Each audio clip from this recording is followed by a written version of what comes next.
Today, we're diving into a hot topic in UK politics: welfare cuts under Keir Starmer's Labour government and their impact on poverty. This is sparking heated debates. So let's break it down. Don't forget to like, subscribe, and hit that notification bell to stay updated. Starmer's government is facing backlash over proposed welfare cuts that critics say could push more people into poverty. The UK's already grappling with a cost of living crisis, and these cuts are raising red flags for charities and advocacy groups that reducing benefits could hit the most vulnerable hardest. Think low-income families, the disabled, and pensioners. So, what's the deal? Labour's arguing these cuts are part of a broader plan to balance the budget and fund public services. But groups like the Child Poverty Action Group are warning that this could deepen inequality. They're pointing to stats showing 4.3 million kids already live in poverty in the UK.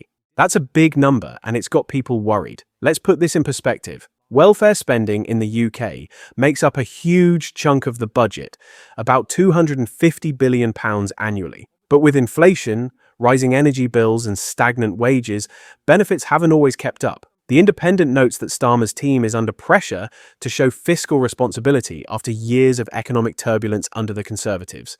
Now, critics argue Labour's missing the mark. Instead of cutting benefits, they want investment in jobs, housing, and social programs to lift people out of poverty. On the flip side, the government says tough choices are needed to avoid economic collapse. It's a classic spend versus save debate, but the stakes are real for millions. The public's not staying quiet. From X, we're seeing reactions ranging from outrage to cautious support. Some users are calling the cuts heartless, while others say Labour's just cleaning up the Tories' mess. Charities are urging Starmer to rethink the plan, with some even planning protests. It's clear this issue's dividing opinions. What's interesting is how this ties into Labour's promise to be the party of fairness. Starmer campaigned on change, but can he deliver without alienating his base? That's the big question. So, where do we go from here? The government's expected to release more details on these cuts in the coming weeks. Will they double down or pivot in response to the backlash? And how will this affect Labour's popularity?